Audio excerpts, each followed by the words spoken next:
KCN में आपका स्वागत है। मैं किंग हमीद। सबसे पहले आज ईद मिलन, ईद गेट टुगेदर में जितने मेहमान हमारे पास आए थे, हर कम्युनिटी, हर मजहब, हर एक्टिविस्ट और पॉलिटिशियन और जितने पॉलिटिकल लीडर हैं दूसरी पार्टियों के भी, ये तमाम लोग आए थे। सबसे पहले मैं उनका शुक्रिया अदा करता हूं कि आप हमारी दावत पर आए। दूसरा, ईद मिलन एक बहाना है।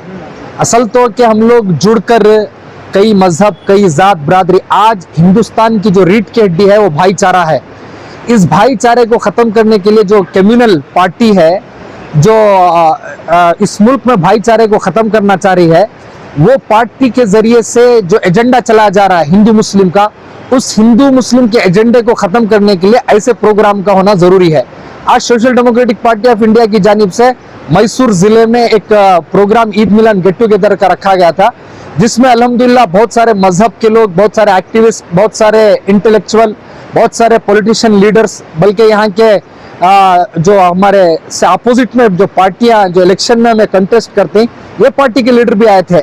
सब मिलकर बैठकर कौम का जो आज मुल्क में जो दस्तूरी हक है, जो हमारा वक्फ, जो हमारा इस्लाम का एक हिस्सा है, इसे जो तोड़ने की, इसे छीनने की जो साजिश कर रही, उस पर भी आज यहाँ पर बात आई, बहुत अच्छी तरीके से बात आई।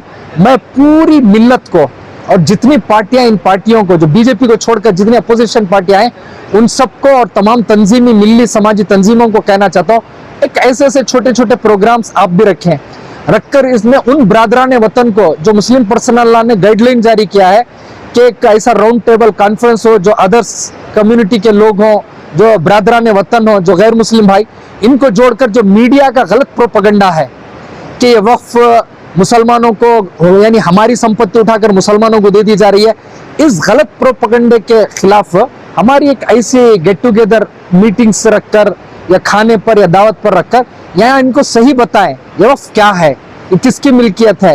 ये वक्फ करने वाले कोई अंबानी, अदानी या इनके RSS के पुरखे नहीं है। ये वक्फ करने वाले हमारे बुजुर्गान दीन है, जो हमारी कम्युनिटी के डेवलपमेंट के लिए इन्होंने दिया है। और इस वक्त के सही शनाख्त और ये वक्त क्या चीज़ है, इसके बताने के लिए ऐसे प्रोग्रामों का होना ज़रूरी है। मैं तमाम ऑर्गेनाइजेशन से गुजारिश करता हूं कि ऐसे छोटे छोटे प्रोग्राम जो अपने लेवल के आप कर सकते हैं, करें। इसमें ज़्यादा से ज़्यादा बरादरान वतन को इन्वाइट करें और इसमें हर समाजी तंजीमों को इन्वाइट करें। इन्वाइट कर एक सही पैगाम दें। अब भी नहीं जागे तो फिर कब? अब भी कोई आदमी ये कहता है कि अब भी नहीं जागेंगे, बैठेंगे, वो फलां साहब देख लेंगे, फलां लीडर देख लेंगे, कोर्ट देख लेगा। कोर्ट पे हमें विश्वास है, लेकिन कोर्ट भी देख रहा है कि मुसलमान इसमें कितना हसास है। इसलिए मैं कहता हूं कि कोर्ट अपना काम करेगा। हमें अपने अल्लाह की मिल्कियत बचाना है, बल्कि अपने वजूद को बचाना है, इस मुल्क की जमहूरियत को बचाना है, इस मुल्क के दस्तूर को बचाना है। तो अब नहीं तो फिर कभी नहीं। इसलिए आप कमर कसकर हम लोगों को हर मसले की झगड़े, हर भेदभाव को छोड़कर हमें रास्तों पर उतरना चाहिए। जमहूरी जो पुरअमन हक हमें हमारे मुल्क के कॉन्स्टिट्यूशन ने दिया है, इसे सही इस्तेमाल करते हुए हमें इस जद्दोजहद को आगे बढ़ाना चाहिए। मैं ये कहता हूँ, सबसे पहले अब बाहर के दुश्मन की लड़ाई है प्रॉपर्टी बचाने की। ये अंदर जो खाए हुए हैं, इनको भी हाथ डालना है ही। हम सिर्फ अब वक्फ बचाओ मुहिम नहीं चला रहे हैं, वक्फ बचाओ, वक्फ बनाओ और अपनों से भी बचाओ, जो बाहर के लुटेरे हैं इनसे भी बचाओ। इसके लिए हम जद्दोजहद इंशाल्लाह करते रहेंगे।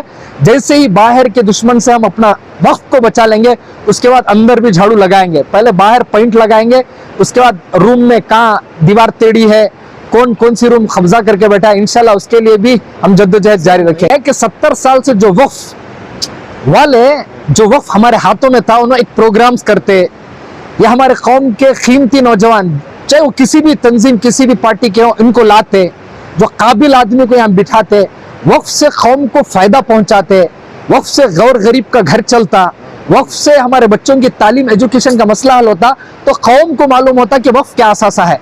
हमने 70 साल से इनको बताया नहीं, तो लोग कह रहे हैं कि इससे अच्छा ये क्या है। इसी का नतीजा है NRC CA के मसले में बच्चा रास्तों पर आया था, क्योंकि घरों का अपना प्रॉपर्टी का मसला था। वक्फ को कौम क्यों नहीं अपनी प्रॉपर्टी समझ रही है? क्योंकि चंद ठेकेदार प्रॉपर्टी समझ के बैठे थे, जिसकी वजह से वो कह रहे हैं वो आएंगे, वो लड़ेंगे। इसलिए आज हम कौम को बताना चाह रहे हैं, जिन्होंने अंदर गलती की वो तो है ही मुजरिम, उन्हीं की वजह से इतने मसाइल खड़े हुए। लेकिन ना हम बड़े मुजरिम को छोड़ेंगे, ना अंदरूनी मुजरिम को। हम तो कल भी आपने देखा होगा, कल भी तमाम मैसूर के जमी उलमा हर मसलक के एक जोड़ रखे थे।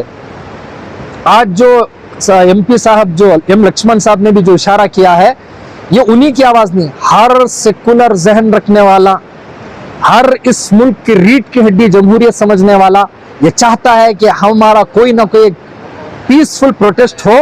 बिलखुसूस मैसूर जो ऐसा शहर है, जो तारीखी शहर है, बुजुर्गों का शहर है, शहीद मिल्लत का शहर है, राजा वडेर का शहर है, ये तमाम ये हम पूरा कर्नाटका देख रहा है। यहाँ से हम रुख देंगे तो इंशाल्लाह पूरे कर्नाटका में आवाज बढ़ेगी।